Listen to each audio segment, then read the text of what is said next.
观众朋友大家好，欢迎收看12月7日公司第一台下晡新闻，我是陈淑君。首先，咱先来看今仔有啥物新闻重点。台铁随风到交通段，土石也是愈放愈多，抢修的工程真困难。目前有缘希望拼12月13通车。昨晚中央银行宣布信用管制防止差错价，学者表示目标正确嘛应该会产生作用。美国要维护咱台湾阵地通信系统，会使来更新咱内部软体，卖当提升台湾的国防。新闻一开始来看台铁随风到交通站，因为这几天雨落袂离，土石也是愈放愈多。台铁出动抽水机来抽水，嘛用钢棒来固定边坡。虽然清理土石的速度有一淡薄仔慢，也毋过大家拍拼，希望会使伫13之前来恢复通车。土石一直落，雨落伫大谷级，大型机区也是爱继续挖清运土石。工程单位幕后抢修，台铁随风到交通路段已经来到第5天。土石清运部分看起来比较慢，好，但是现在豪雨的问题、土石含水量过高的问题，我们在克服以外，事实上我们边坡稳定的话，土石量也是可以下修。为加速清运进度，工程人员进前出动抽水机抽水，拆电线、拍钢轨桩固定边部。台铁早期也表示，成效已经出来，目前上顶面的边部透过钢轨桩稳定加吞土，已经无大规模的骨路，将进行后一阶段的边部稳定工程，对抢土进度更较是乐观。如果说我们的边坡稳定做得好的话，事实上可以朝乐观评估。另外，交通部长林佳龙表示，虽然因为天气影响进度，也是拼13抢通，同时也已经责成台铁局3个月来完成边部飞机管理的检讨。记者综合报道。再来看中央银行昨宣布讲，对今仔开始要针对公司法人、自然人、土地贷款，佮有建商手中还未卖出去的厝，贷款的趴数拢有无共款的限制。学者也是表示，这个中央银行的做法对组织查房目标正确，也毋过日头算讲无界当。市场是认为，这个管制会影响到的大部分拢是投资客甲中小型的建商。在顶礼拜，行政议会通过健全房地产市场方案了后，央行搁扫不动产的信用管制措施，主要是针对投资族群甲建商，而且都7月开始。学者表示，央行确实拢有拍到要点，毋过日头也搁算真轻。不管是第三户的自然人或者公司法人，全部宽限期没有。那这样的话，就是把水龙头投资的水龙头关掉了嘛。对于业者这一部分贷款的这个额度减少了。那这些建商卖不掉的房子，它就可能降价的情形啊。央行的作为其实是跟囤房税效果是来弥补它囤房税的这个不当的效果。央行这届头一摆针对公司法人主体贷款限制贷款成数，第1户限贷6成，第2户以上5成，而且拢无宽限期。啊，若是自然人，第3户以上，包括第3户限贷6成，嘛无宽限期。啊，若是买关键主体贷款维持6成，另外买地贷款上悬6成5，啊，毋过爱保留1成的动工款。而且爱附具体起的计划，啊，若是移除贷款，嘛是头一届立日起限贷上济5成。市场是认为讲，央行这波打击查房，会去影响到投资客甲中小型的建商。主要是针对投资客还有豪宅性的产品啊，所以对市场的冲击性应该算相对有限，但是短期的震荡是难免的，因为对市场信心的冲击会远大于实质的冲击。对房地产下了这么大的重手，这是引爆一颗原子炸弹啊！对于中小型的建商，它的现金流将会受到冲击。因为原来他准备2成左右的自备款，那这样子的话呢，他就必须要准备到将近5成左右的自备款。市场认为讲，央行这波打击查房，确实会当互房市小可变冷，短期以来互买方呈现观察的态度。啊，毋过伫市场资金真济找无所解的管道之下，中长期来讲，资金行情也是对房地产有利。记者综合报道。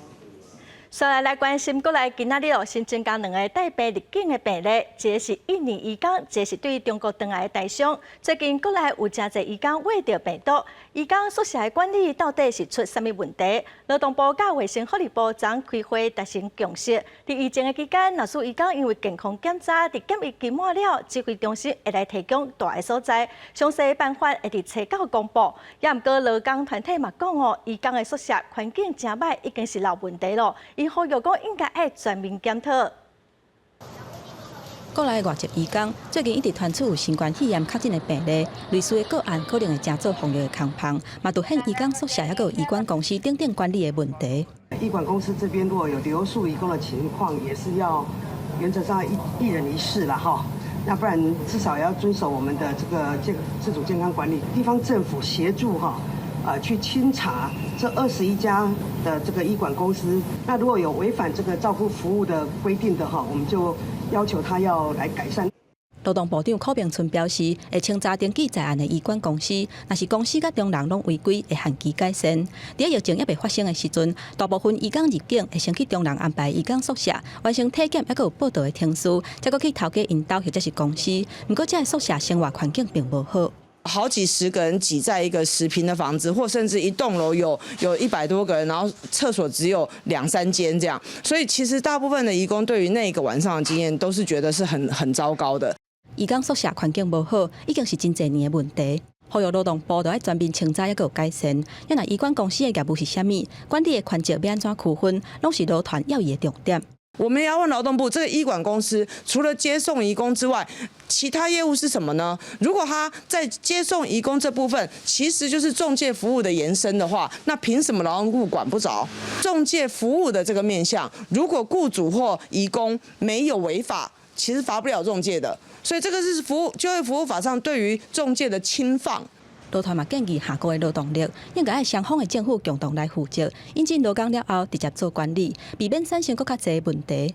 因为移工来台湾的健康管理，还有移管公司甲宿舍的安排等等的规划，按算查到会由指挥中心来说明。未来若阁有侪人困总铺，大家共同使用一个疫情的状况，情形若严重的，都无限期改善的机会，会直接来裁罚。因为相关的法令按算年底进前会完成。记者综合报道。来看立法院早起针对进口美国猪肉行政命令进行调查协商，国民党的立委破加比甲麦克安德因主张昨经济委员会做的决议表决无效，哪里的立委是吵吵闹闹，立法院长尤锡坤宣布休困，调查协商又搁破局。一定是食安第一，同时台湾是靠外贸立国，我们也要跟全世界所有的国家，我们互利互惠。台北立法院议会行政院长苏贞昌去立法院接受质询，强调食安优先，不过能力还是完未煞。采取经济委员会审查，有300种的猪肉行政命令全数保留，送到台北调查协商。那样立委全部穿乌衫，抓我要发言的牌啊！以人海战术入去协商会议室，主张台北经济委员会跳过27个附带决议，表决无效。协商，我们要求院长，好好跟我们一起协商。所以我们认为昨天，经济委员会的会议无效。请你尊重发言权。我问你一句话就好了。请你尊重发言权。不然你又讲错了。27个附带决议院长，你爱做公道背。会议进行10几分钟，哪力是一句来一句去。那样立委郑丽文向加比捧起来黑白破，因来林维洲甲麦克恩合倒，那力互相呛声，规个场面是乱吵吵。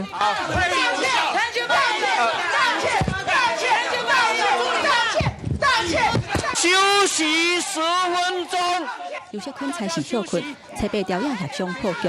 国民党批评民进党替内底的行政命令护航，因若录影讲要调录影带调查委员会过程，而且批评国民党做出的话两策。我们昨天处理程序和蒋万安处理程序完全一致。第一天开公听会，然后再讨论了3次，昨天第4次，总共5次，程序完全就是非常完整，而且没有任何瑕疵。今天国民党周结喊周结啊！郭建明强调讲，委员会包括附带决议、送调查协商的方式，在11月12日权委员会蒋万安做调委的时阵，都已经有先例。记者综合报道。美国后一届总统拜登上任了，台美中的关系会出现什么变化？总统蔡英文今仔出席2020台湾、美国、日本3边印太安全对话，伊伫致辞的时阵强调讲，不管是美国大选，还是香港的民主运动，拢会影响到台湾未来是要安怎来处理区域关系。总统表示，爱大家做伙来参与，共同来合作，才有法度来处理种种的威胁甲挑战。2020年对全世界来讲是充满挑战，唔有新冠病毒的疫情，中国实施香港版的国安法，嘛直接冲击到香港的民主自由，嘛继续对国际甲区域经济产生威胁。对美国虽要进入拜登的时代，未来台美中的关系会安怎变化，嘛受到关心。总统蔡英文出席2020台美日三边印太安全对话秩序的时阵，强调讲，敢若透过参加而且共同合作，才会当应对各种挑战。The South China Sea has become increasingly militarized, and authoritarian forces consistently attempt to violate the existing rules-based order. Taiwan has been at the receiving end of such military threats on a daily basis. We therefore understand the urgency of dealing with these threats. 蔡英文强调讲，台湾已经准备好啊，愿意提供各国适当的协助。若是要安怎面对2020了后印太甲台海情势挑战甲机会？伊时先发表专题演讲的美国国务院将亚太组卿坎伯认为讲，两岸紧张的关系敢是会当缓解，关键也是伫咧中国。I'd love to see an environment in which tensions are reduced between Taiwan and Beijing. I'd like to see some degree of dialogue resume, but ultimately that is beyond what the United States can wish for or hope for, and clearly that ball is fundamentally in Beijing's. 今年拄好是全球合作合作的结果 ，GCTF 成立5周年，这是一个应用非传统安全，还有全球议题特别平台。蔡英文真欢喜看到日本伫咧去年加做 GCTF 的正式动盘，随着澳洲、荷兰等等嘛小咧刷加入，以期待 GCTF 会当继续扩大，若是 GCTF 的机制化，是区域合作的重点，互台湾甲理念相共的区域动盘会当有效应应未来挑战。记者综合报道。美国国防部今仔宣布，要卖总金额差不多2亿8千万美金的战地信息通信系统予咱台湾。这嘛是美国总统川普今年第6遍卖武器予咱，是伊任内的第11遍。军事专家是指出，这项通信系统算是国军相关设备的软体更新，对于整体的战力的提升有正大的帮助。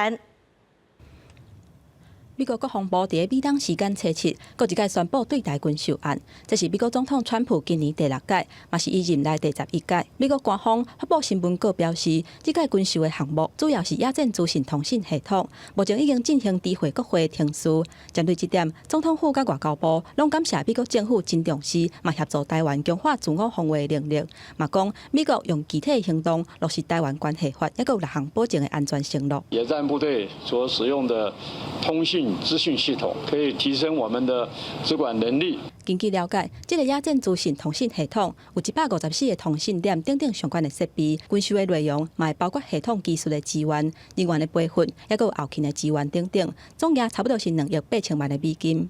军事专家指出，这是属于国军相关设备软体的更新，而且会当提升武器的战力。台湾陆军就已经有了，那这次呢，算是升级版战车那些购置的费用其实是比较庞大的。那无线电更新这种所谓软体的更新，其实是花一小部分的钱，增加陆军战力的增长。国防部嘛证实，伫原本的总预算内底，会阁买爱3飞弹，补充作战的需求。而且讲，明年还阁有2个要甲美国买军事设备的军购案，金额差不多是8亿的美金。外界大部分推测是 M109A6 自走炮，也阁有地回型的水雷。再添购一些自走炮，说真的是对战力有提升。智慧型水的话，其实它算是一种所谓一刀2刃，因为其实我们会用的话，其实中国方面也会用啦。美国国会这礼拜会表决2021年度国防授权法的草案，其中包括编列69亿的美金，成立太平洋威慑倡议，嘛会支持台湾来做对抗中国的新工具，明文确保对台军售案，以及台湾必要的防卫能力等等。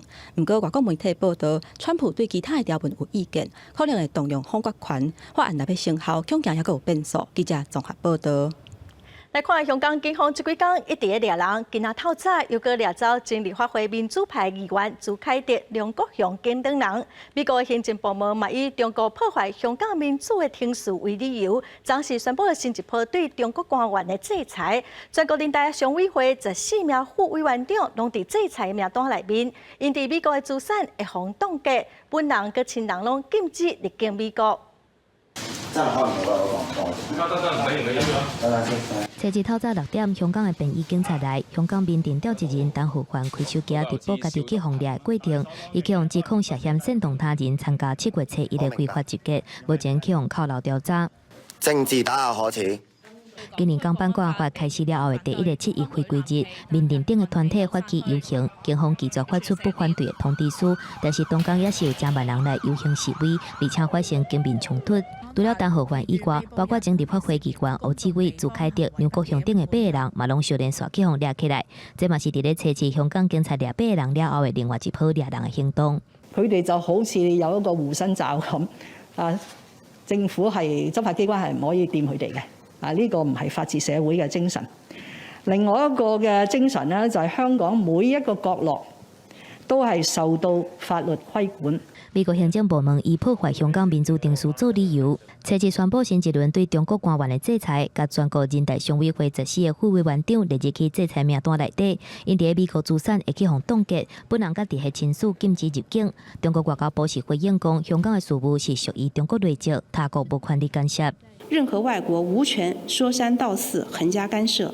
中方敦促美方立即停止插手香港事務，停止干涉中國內政，停止在錯誤的道路上越走越遠。中共人大常委會總共175個人，是全國人民大會常設機關。今年6月30日港版國安法，就是由人大常委會在人民大會堂來表決通過。這是自從港版國安法實施以來，美國第3屆對中國官員的制裁，不過內容並無講到委員長栗戰書。這嘛是美國頭一屆甲制裁重點由香港轉去北京。記者綜合報道。咱再來看網絡的蝦皮購物，最近推出電子付款哦，上濟會使付3萬塊，佮會使來辦3個月的分期。也毋過外界是指講，這應該是信用卡的業務。金管會今仔嘛解釋講，蝦皮推出的是第三方支付，主管的機關是經濟部，因會佮找合作的銀行來進一步了解。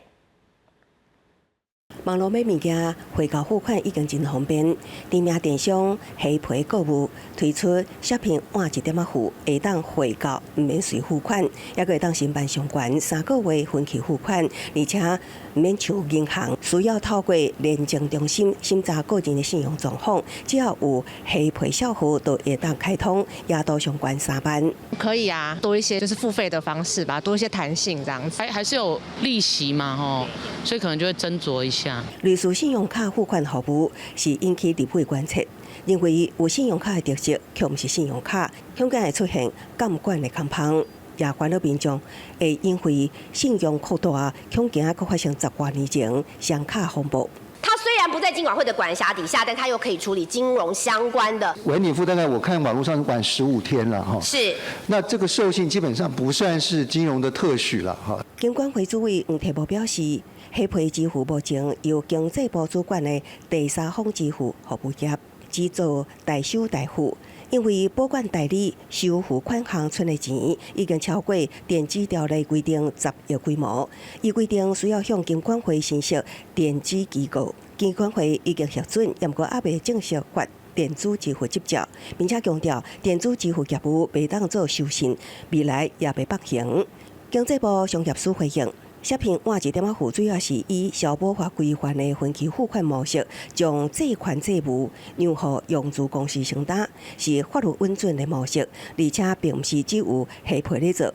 PC 行也有相關的業務推出 FT 先享受後付款，相對14天內來結束，加入會員會當享受上長45天內付款的服務。通過認證審查，相關也都1萬。融資行為原則上就是一個三不管地帶啦，就是任何人都可以做融資、做放貸。PC Home 其實也在跟一個叫 FT 的公司也在做合作，也是在做這種無卡分期的行為。原則上就是說不要超過這個刑法上所規定的重利罪。蝦皮發聲明稿強調，這個業務shopping換1點仔付由蝦皮購物平台提供，甲蝦皮支付無關係。唔是信用卡甲第三方支付業務，而且只提供予良好交易記錄買家使用，並唔是開放所有嘅買家。每個月初1提供銷戶，只要伫15前將所有嘅額度付清，都未產生任何服務嘅費用。不過律師表示，一天延遲嘅利息是0.05%，年化利息18.25%。有淡薄仔关过一般信用卡存款利息，呼吁民众有缘需要谨慎的使用。记者综合报道。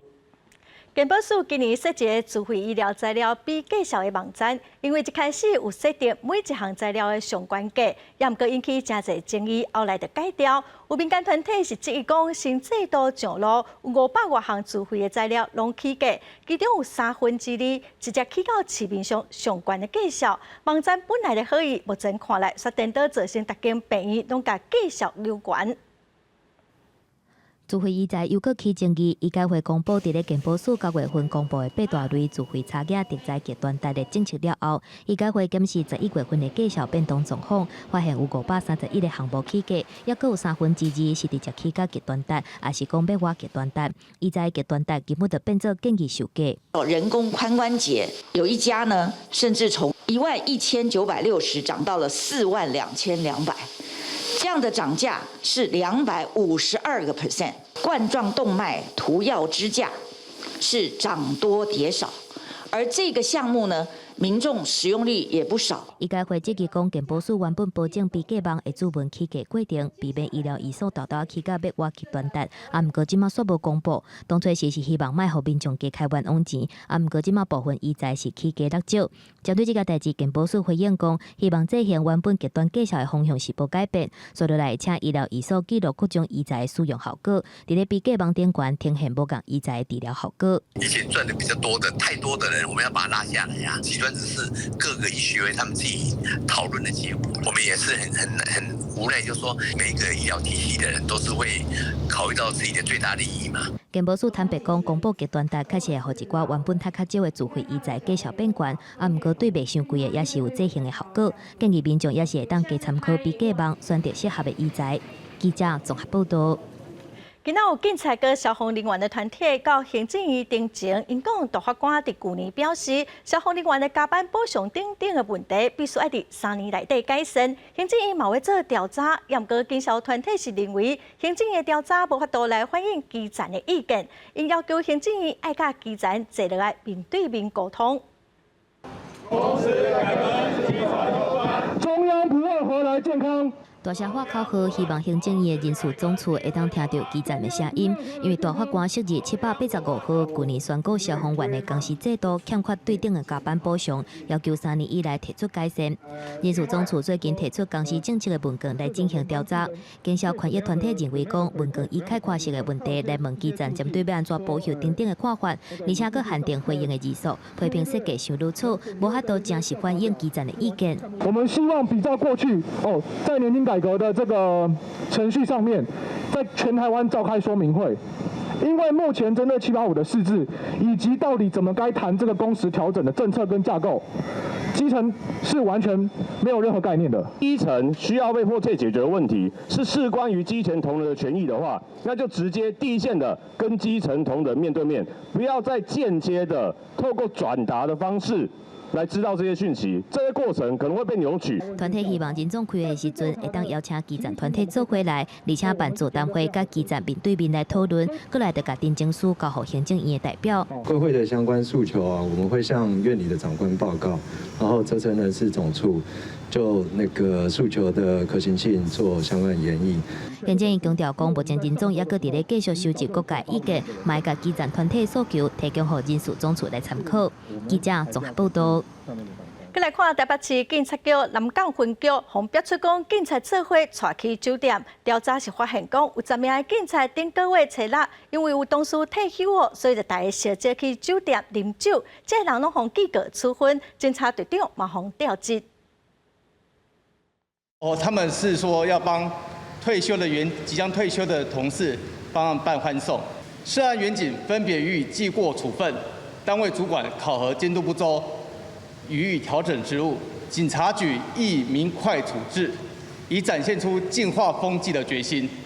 南港分局侦查队顶个月为着要帮一位姓吴的同事庆祝伊退休，食饭食煞了后，因搁去台北市中山区一间有小姐陪酒的酒店饮酒耍摊。姓陈的小队长却因为饮酒醉甲超商的店员冤家，接触出这个案件。南港分局是表示，出头的姓陈的小队长是记2支小过，其他9位警察记1支小过，西区的警察队长红调1处分。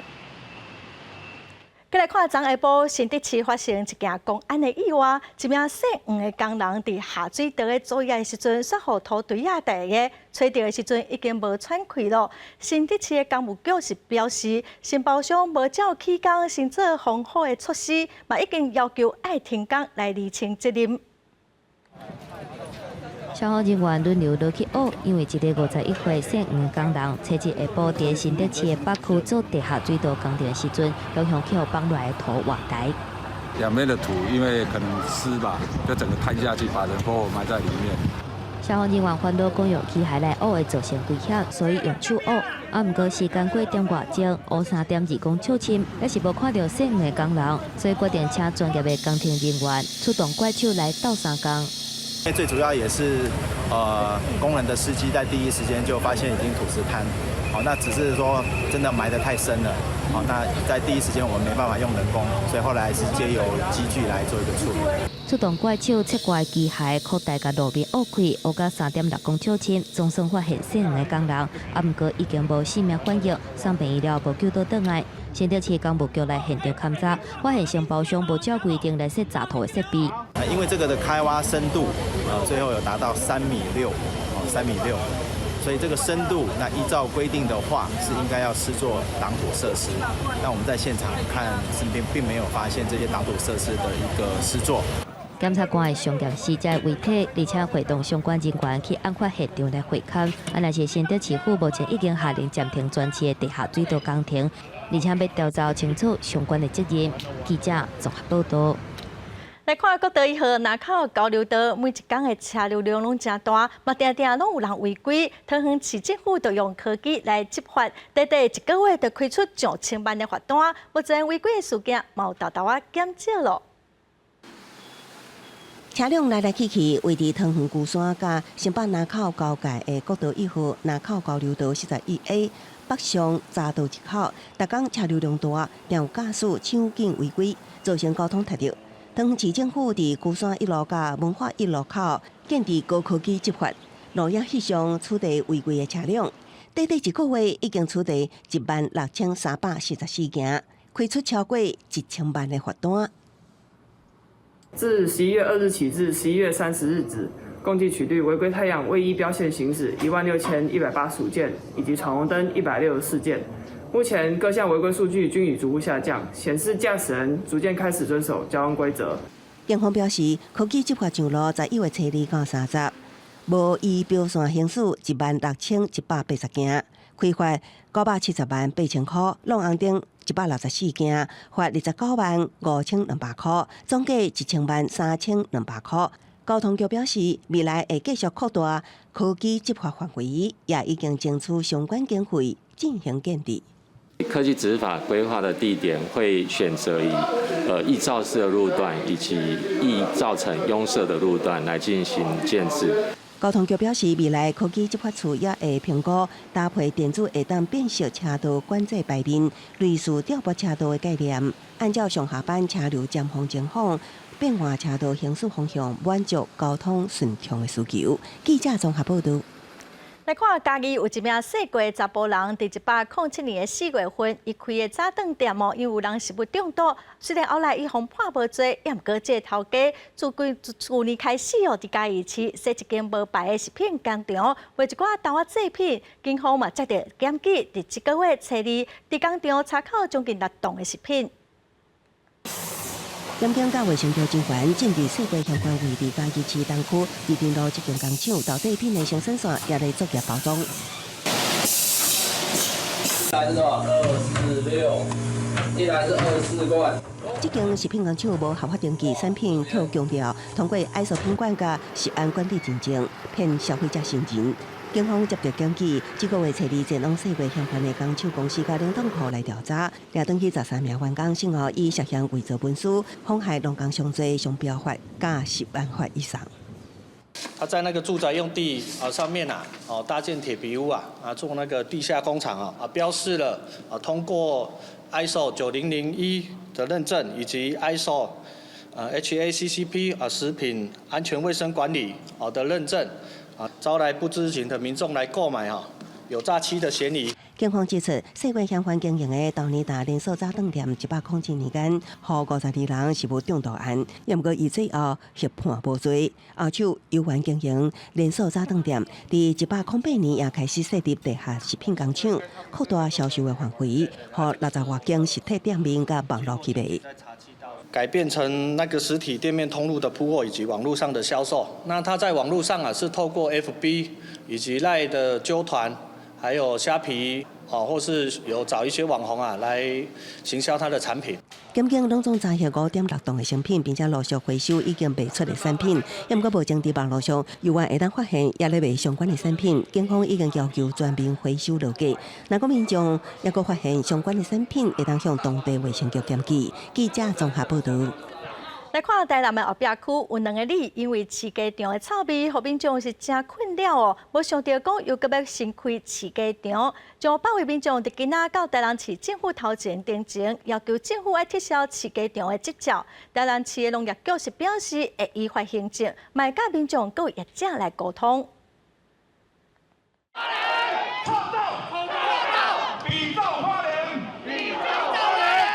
我百位民众发口号，要求市府听民意。一寡民众来自后壁新家里、甲东山科里里，主要就是这2个里的里民，长期互饲鸡场的臭味困扰。最近阁有业者进驻，所以引起民众烦恼。2里900人串联，台北一透早到台南市政府登前。他们在烧鸡粪，所以造成那个浓烟很多的那个白的浓烟，这浓烟产生化学物质。整个农民在田里去种头家田家有没有占袂掉？因为阮这啦无动啦后面要搁偌济来唔知影啦。大家咧拢土青骨啊，这拢无反应啊，你咧看阮这个无动敢会使，你市长若无人做一个落去，阮得永死的啊。对此，台南市农业局表示，有关民众诉求，目前正在研议新设土牧场管理处置条例。另外，居民要求撤照是爱依法行政。把换成咱的中文法律，有寡缺失，所以嘛支持，即摆咱嘛有咧订定这个自治条例啦，我们希望讲，咱会当继续，伊个地方，咱嘛咧要求，这业者爱拿相关的各方的环保的措施来做好。镇前民众表示，后壁地区目前已经起10场，最近是要加起6场，东山区是4场，要加起1场。民众要求比较花莲县政府新设土牧场管理处置条例，毋望市府听民意。记者综合报道。观众朋友，感觉记者伫今年的10月7日，伫台中和平有一只受伤的台湾乌熊，经过2个月治疗，已经恢复健康了，嘛准备要伫这个月初3来野放。林管处的人员怎么是训练乌熊听声来避人，才袂搁受伤。铁笼拍开的时阵，乌熊是徛伫内底看，了后就随走出来。工作人员大声话讲，爱乌熊赶紧登去处理。乌熊停落来一下就随走入去树林内底，工作人员继续发出各种声音，希望伊会当走较远咧。再打！工作人员讲，这是对东宝山乌熊登去厝的祝福。今年10月份，这只乌熊伫台中和平东宝山。无细日走入去限制内底，经过2个月休养甲治疗，伤势渐渐好起来。11月份先甲伊送去半户外所在来观察，乌熊的体重大大增加，嘛显示讲伊的健康状况是愈来愈好。他的体重呢已经达到了88.5公斤，跟第一次健检的体重呢增加了将近有5公斤。那我们经过检查发现呢，他的左前肢的伤长部分伤口愈合呢非常的好。照顾团队表示，经过2个月休困，乌熊大部分拢伫咧暗时来活动，嘛会主动避开人类，评估无对人类产生依赖性，考虑到正常的活动方式，所以经伫咧国家公园原树林，因为有丰富的食食来源，啊，搁有伫咧保护区内底，初3进行野放。能叫的叫，能喊的喊，然后甚至有胡椒喷剂，然后让它在离开笼子之前有相当不舒服或者紧迫的情况，让他知道跟人类在一起是非常不好的经验。吴理事表示，扶贫制度是用来让伊甲人类保持距离。当时林管处嘛斗发布起来追踪活动路线，掌握行踪，降低人甲熊的冲突，嘛互即只受伤的乌熊总算会当长期属于伊的环境。记者综合报道。现代人拢真爱饲猫仔、饲狗仔，也毋过高雄市仁爱之家是饲6只家猫来互只阿公阿嬷做伴。老大人毋但拢真用心的照顾哦，每一只拢有甲因号名。家猫逐工拢会生鸡卵，老大人拢会抢的 baby kick， 互老大人的生活嘛加真侪趣味。你伫遮捡的啊？本家阿公手提一粒鸡卵，这已经是伊今仔日捡到的第3粒。别个老大人有闲嘛，拢行来鸡条即搭，想要看因饲的这6只鸡。乖哦，足久无看鸡啊，毋过伊安那只看伊安尼咕咕，欢喜甲阮用物件才会个足欢喜。高雄市仁爱之家是今年8月起即个鸡条，饲6只鸡猫，专工要互老大人照顾。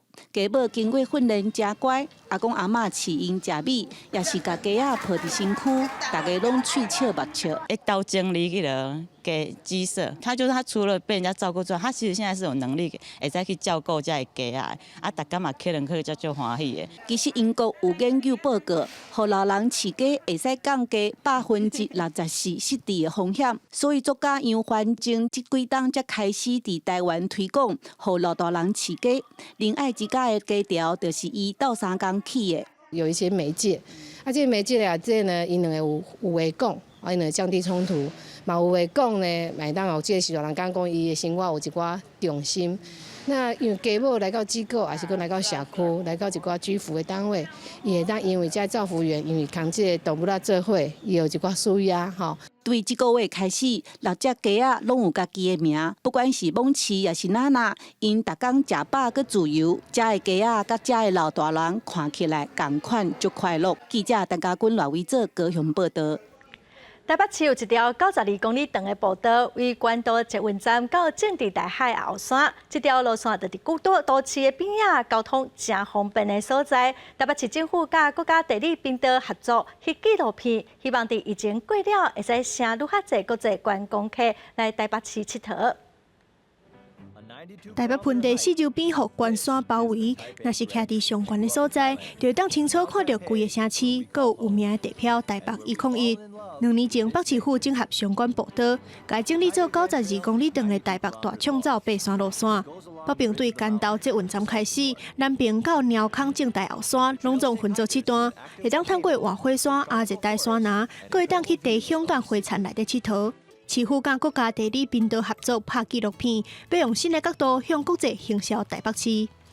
疫情期间还对整个东南亚我们会去播放，各国会去播放。国际旅游一恢复的时候，希望可以带来最多的观光客。拍纪录片的导演杨秀仪指出，台北大创造上赞的所在，都是伫真侪巷仔底，就是步道起点。显示步道是真简单，就会当行脚到，交通嘛真利便。也若是登山专家是认为讲，台湾有268座超过3000公尺的关山，台北大创造上悬的所在超过1000公尺，会当提供予爱爬山的民众做爬关山进前的进一步训练。像七星山1120公尺，那附近东峰啦、大屯山啦，大概都在1000公尺以上，正好可以作为高山凌景的一个进阶的训练。台北市长郭文哲强调讲，要进一步扩大推测爬山路线，结合河边的脚踏车步道，建造宽纵系统，让游客甲民众会当伫有山有水的所在佚佗。记者综合报道。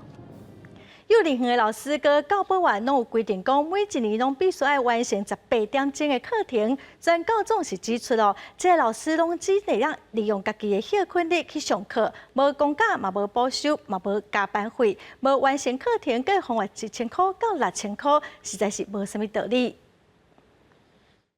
国囡仔甲家长沟通，搁爱维护环境。全教总用行动剧的方式来凸显幼儿园的老师甲教保员平常时有偌无闲。公共幼儿园的老师杨乐杰讲，拜一到拜五拢是上规工的班，依法搁逐年爱完成18点钟的演习，敢会当牺牲休困日去参加。不用去讲到还有补休，也不用讲加班费，其实还要担心因为时数不足，然后被罚钱。休困日去参加演习，无补休困嘛无加班费，无完成，搁要面临1000到6000的裁罚，工作权受到影响。全高中指出，目前敢若桃园市甲嘉义市有批准用公假的方式，若是拄到休困日，就互老师补休困。希望其他所在会当对咧做。另外，公共幼儿园的教保员受到考核家庭的人数上限敢若当有75%限制，真侪偏乡也是敢若有2、3教保员的园所，拢出现轮流起一定的处境。我们2个人嘛，就2年为一次。假设我们在教保员的工作10年好了，但是为了考上正式教师，我们只能采计5年的年资而已。随便你1年我1年，那这样我们有去试算过哈，这样算下来，它30年之后的差距，只有1个教保员的，跟园内有2个教保员的，它的差距会差到快100万。因为制度的缺失，老师无法度升职，影响到转任甲伊的薪水。全高中主张废除教保员考核家庭75%总人数的限制。教育部是回应讲，是参考公务人员的规定，敢是要调整比率，等待收集意见。记者综合报道。最近有真侪移工去为着武汉企业，嘛逼出移工的管理出现问题。有移工团体就认为，移工入境检疫通过了后，应该暂时由医管中心来安排宿舍。因认为政府应该要好好处理，唔通把责任拢撒予企业甲移工。相片内底几十个移工客做伙，根本无可能维持社交距离。移工要去头家岛，也是去工厂进前，搁有一个暂时等待拘留的阶段。想袂到宿舍的环境竟然是安尼。It's very dirty. It's very crowded, and then there's a lot of Indonesian. Vietnamese, Philippine, it's all together in one place. And the toilet is very dirty. There's a lot of. Are the men and women together? Together. 冇有经验的移工就形容，这种环境那亲像难民营，想换教的人，甚至只会当伫边仔徛几暗，移工的艰苦无得讲。我们知道这一次确诊这个案例，它很可能是有出来之后，有可能经由这样的空间。那这样的空间，当然它根本没有任何的社交距离。所以有可能会跟其他移工确实是有可能造成传染，是有这个风险的。可是这个责任不在移工，我们真的要劳动部要检讨，要监督这样的一个环境。其实过去就有移工因为宿舍环境歹，向实际的食品工厂抗议的事件，嘛有路团提出过去移工所写的册内底嘛有写大的空间无任何的设备，这个问题的出现已经真久啊。这个医管中心，就我们所知，这些人就是去机场，主要的工作就是去机场接人，把他们带去那个健检中心做健检。那这样的过程根本就是仲介服务的延伸，为什么劳动部不能管，没有责任管？不应该管呢？劳动团体表示，移工入境拢靠中介公司做安排，中介公司伫劳动部无法度管理情况之下，外包予医管公司。这个过程若是有防疫的空隙，这个责任算啥人的？政府应该好好思考。记者陈雅文、林玉凯台北报道。外界拢真关心儿少性侵害的议题。监察院今仔公布分析将近10年17件重大儿少性侵案件的报告，其中有11件是发生伫学校，有6件是发生伫机构，而且加害者超过半数拢是有权有势的人。这里面还有老师吊校持续加害学生。好，那我们也看到这里面有一点哈，就是刚我特别强调。这个加害人是老师、教练、长官、诠释者，就占了13件。如果加害者是有权势，那他更是脆弱了哈，更是一个处境艰难。我们都很清楚，在学校的孩子从小学到高中，他们是在接受国民教育，却在这儿受到这么重的伤害。这项研究抛破过去认为受害者大多数拢是女性，17件重大儿少性侵的案件，有247位受害者，男性的受害者有124个人，比女性的受害者加1个人。某部分的受害者后来是转为加害者。监察委员指出，其实要找出凶手是真困难，学者嘛建议讲应该要甲通报检举的天数制定好如何完成，嘛说第三方调查的机制，来鼓励如何侪人会使站出来帮助受害者。再来看高雄有一个民众今年2月去软耳孔哦，也毋过3个月了，耳沟仔就胖见哦，耳垂摸着就会痛。医生是发现讲耳沟仔已经包伫耳垂仔内底哦，嘛赶紧开刀甲伊切出来。医师为后壁甲鱼珠轻轻啊撩开了后，鱼钩怎熊熊走出来。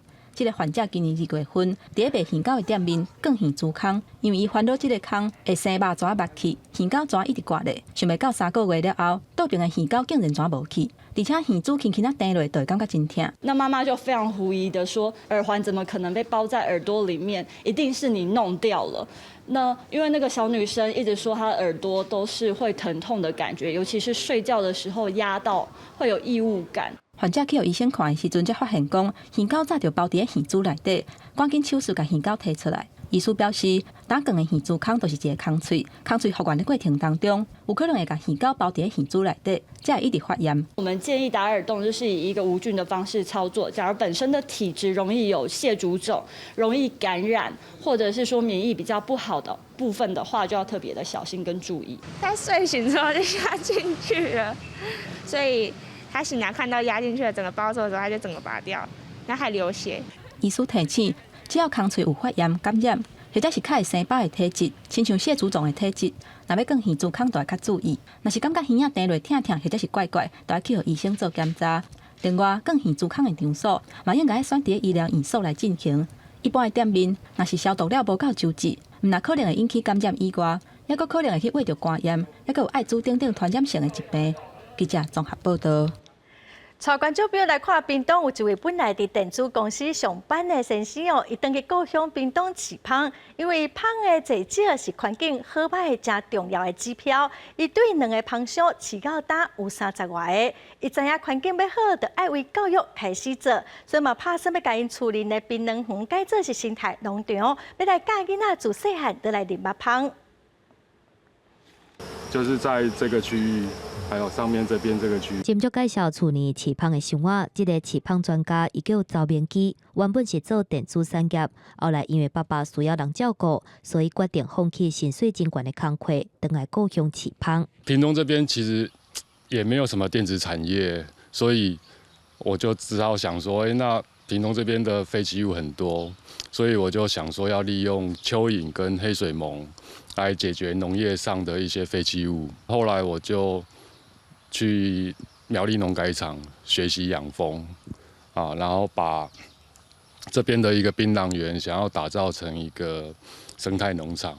芳的制作是环境好歹的重要指标。周明基怎走去苗栗农改场来学习饲芳的技术，嘛计划要打造一个生态农场。刚开始一个人饲2个芳箱，到大园内底已经有30几个芳箱。利用蚯蚓消化废弃物产生的肥料。然后来种植槟榔园里面的包含咖啡啊，或者一些蜜源植物啊。那除了有一些咖啡的收成，还会有很多的花蜜可以供蜜蜂采蜜。那这样子就会达到一个循环经济。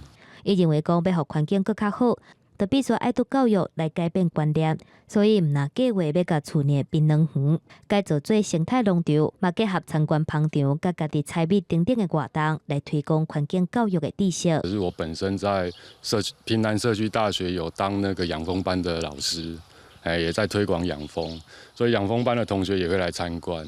那另外嘉农国小或者是裕光国小，他们也曾经在暑假的时候办一些夏日热血的活动来参观我的蜂场。回来故乡饲芳，除了希望会当替在地农业尽一分力，嘛期待讲会当替环境做一寡代志。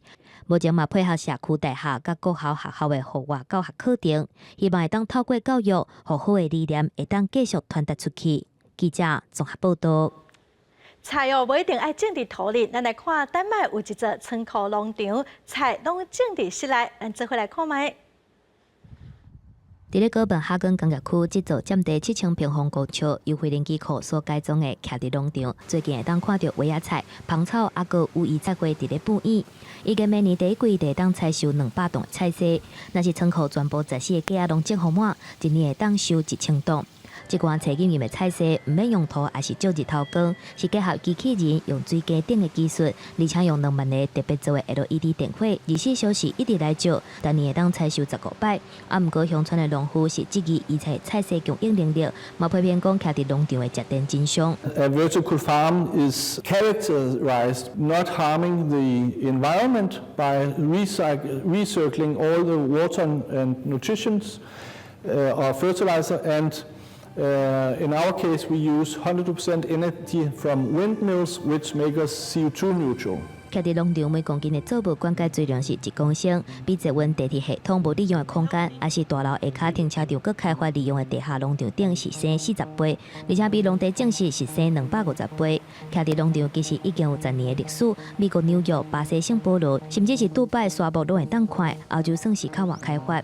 北欧丰收表示，即马当是改变的时阵。In the beginning of Corona, when the different countries shut down their borders.